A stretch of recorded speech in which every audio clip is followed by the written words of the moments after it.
Okay, here we are, week 8 in a 10-week video series on ACA compliance and specifically the 226J penalty letters that the IRS is issuing, and they're now caught up to the year 2021. So I want to talk about affordability criteria. So bringing us up to speed into 2023, the current affordability threshold is 9.12%. So for these companies that are considered ALEs, applicable large employers, meaning they have 50 or more full-time employees or full-time equivalents, the benefits that are offered to each employee, that employee cannot pay more than 9.12% of the lowest cost plan. So keep in mind, when you have a blue-collar company, lower income employees, there's a problem there because that employer can't afford their portion of that particular percentage because they're not on the good end of that, they're on the kind of expensive end of that. And even what's offered to those employees at that time, they can't afford it. That puts your client in a very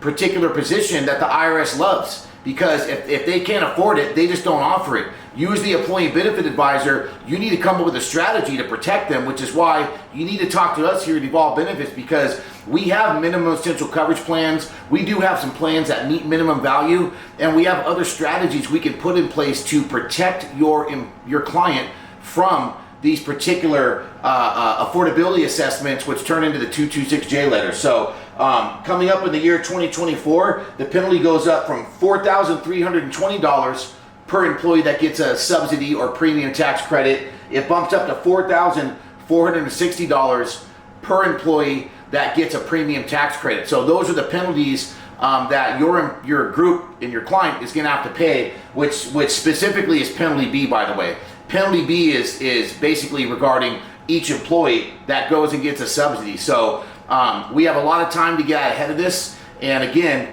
at Evolve Benefits, we do have strategies, and I would say we have the most affordable way to protect your clients that are in that position where, you know, it's a low income type of employee, the budget isn't there, but they are mandated to follow these guidelines, and they will be penalized if they don't. My contact information is all over LinkedIn, email address, phone number. Please go to my website, evolvebenefits.com, fill out my contact form, and let's get a meeting on the calendar so we can start having these conversations. Until then, I look forward to talking to you very soon.